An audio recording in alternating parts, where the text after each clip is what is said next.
Tornadoes can happen at any time and can turn your life upside down, quite literally. It doesn't matter if you're in your car, home, or even an airplane. Tornadoes don't care. They have one thing on their mind: destruction. Today, we'll look at some of the worst case tornado scenarios and give you tips on how to survive them and stay on the ground. To do this, I threw myself in the path of a tornado in 6 different locations, simulated it all with the help of Tuxedo Labs game Teardown. In the United States, tornadoes cause about $400 million in damage and kill about 70 people. How did this man survive being blown 400 meters by a tornado? What tornado caused $450 million in damage and nearly crippled a skyscraper? And how did a flight in the 80s get caught up in a deadly twister? Before getting swept up, let's take a look at the different types of tornadoes. This is where the Fujita scale comes into play.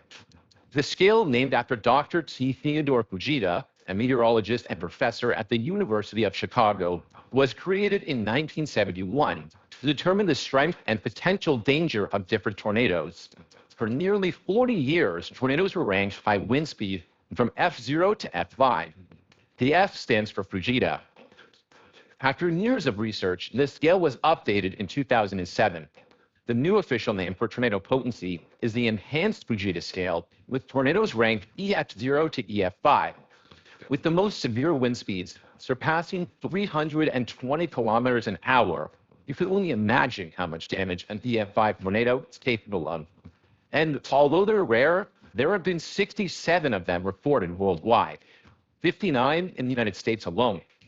Now, before we explore the damages in our simulation, let's talk about the warning signs of a tornado. Dark or green-colored skies, low-lying clouds, large hailstones, and loud roaring that sounds like a freight train are all reasons to immediately take cover.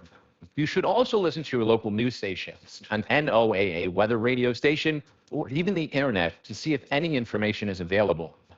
Tornadoes are common in the United States because of the mix of terrain and environments across the country.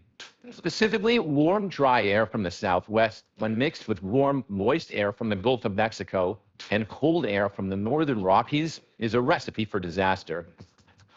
The states in the middle of these conditions are the perfect breeding grounds for tornadoes. The area has been named Tornado Alley because it's the most common spot for severe storms. Over a dozen states, from Texas to South Dakota and Ohio to Montana, are categorized as tornado-prone states. Most of the activity happens between April and June, so plan your vacation wisely. They could also occur in winter months, although rare and can be deadly. In 2022 alone, tornadoes took the lives of 25 people, injured hundreds, and caused billions of dollars in damages. But that's not to say tornadoes only occur in the United States. Canada ranks second in the world in terms of tornadoes, with most of them happening in the provinces of Alberta, Saskatchewan, Manitoba, and Ontario. The windows just go boom, they all exploded, and under our feet, the floor went it jolted a couple times, and then we just took off. Roger and Roy Slatton were sucked out of their house when a tornado with winds exceeding 265 kilometers an hour ripped through. While searching for their dogs before heading to the basement, the two locked eyes before being separated by an EF3 tornado. Thankfully, they both survived. Roger was left with multiple cuts and bone bruises. Royce got it worse, 22 stitches when all was said and done. Contrary to popular belief, tornadoes can and will hit skyscrapers. Luckily, there aren't many major cities with tall buildings in Tornado Alley. But never say never. In 1999, an EF5 tornado ran through Oklahoma City, killing 36 and causing over $1 billion in damages. Imagine you're about to kick off the morning team meeting, and suddenly things start getting shaky. A tornado is approaching, and you're on the 28th floor. What would you do? In 2000, Fort Worth, Texas was struck by an F3 tornado, which resulted in 2 deaths and $450 million in damages.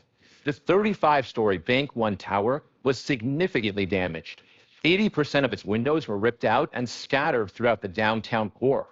The building's steel frame helped maintain its structure, but the destruction and potential dangers brought on by the F3 tornado were frightening. If you find yourself in a car while a tornado is approaching, find shelter immediately and not under your car. That's the worst place to be. The risk is debris falling on the car and heavy winds blowing away your shelter. Is face the car. The best thing you can do is pull over, get out, and run to the nearest sheltered area. If you're out in the middle of nowhere and that's not an option, you'll want to buckle up and get as low as possible. Although cars have airbags, which may help protect you during a storm, shattered windows will be your primary concern. Do what you can to cover yourself and avoid getting cut. Once the tornado passes, try to get to the nearest sheltered area and be on the lookout for other tornadoes that may be coming your way. We are hearing from the 16-year-old driver who somehow survived this encounter with a tornado in Edmond, Texas, Monday. As crazy as that video was, the teen got back home safe shortly after having his car spun around. He escaped with just a few minor scratches. That's actually me. But that doesn't mean tornadoes can't run through airports.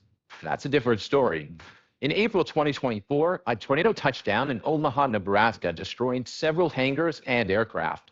Thankfully, the airport employees were able to find shelter, but the same can't be said for the more than 30 destroyed planes.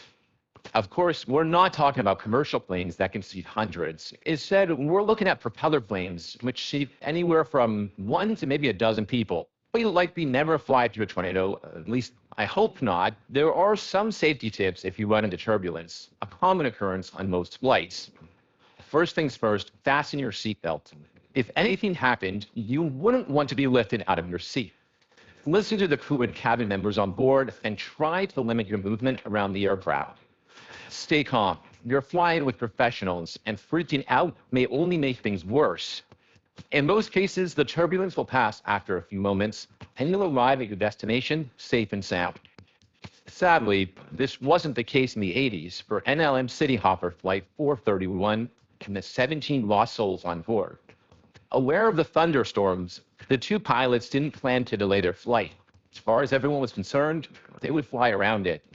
Unfortunately, as they attempted to fly between two clouds, they got caught in what was considered an F1 tornado at the time.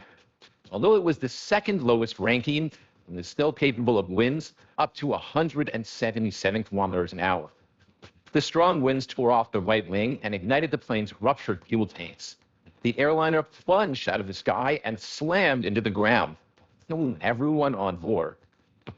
So flying into a tornado is possible, but it's extremely unlikely.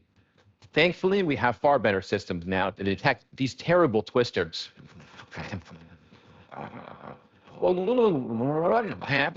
They decide it's too dangerous inside their vehicle. The woman takes their two dogs and runs right into the tornado, ending up in a watery ditch. Now, there's one last scenario we find ourselves in, walking through a tornado. Let me start by saying I do not recommend it. Most people are well aware that a tornado is approaching, so they plan accordingly. They make sure they have flashlights and emergency kits and find shelter. But tornadoes can look like they're further away than they actually are and change direction quickly. Find a sturdy building to take shelter in. If that's not an option, lie flat on the ground, protecting your head with your hands. Avoid trees and cars, as the tornado may send those your way. Although being outside as a tornado passes isn't ideal, you can only hope for the best without options. Any nearby ditch would be good to dive into. Again, cover your head with your hands. Even if the tornado appears to be staying in one spot, it could still be making its way toward you. Imagine being thrown thousands of feet by ferocious winds hurling debris. 19-year-old Matt Suter couldn't tell you how, but by a sheer miracle, he managed to stay alive after being thrown over 400 meters in the air. I wake up 1,307 feet, way down there by that red lawn. In 2006, 19-year-old Suter was swept up in an EF2 category tornado in Missouri. It not only took his grandmother's mobile home, but him as well. During the chaotic storm, Suter was hit in the head by a lamp and fell unconscious. When he woke up, he was in a field nearly a quarter mile away from where his grandmother's home originally was. The unlikely survival story led to Suter being awarded a world record for the furthest distance survived in a tornado. I'm sure that's one most people are happy to let him have. All in all, surviving a tornado is not only possible, but very likely so long as you're prepared. Have an emergency kit, a battery-powered radio, a flashlight, and a plan in case you ever need to get through one. Get into a safe space to shelter yourself until a tornado passes, and don't come out until it's safe. Lastly, if it isn't apparent enough after watching my simulations, don't go anywhere near it. Don't try to chase it with your car or get too close. The further you are, the more likely you'll survive and walk away uninjured.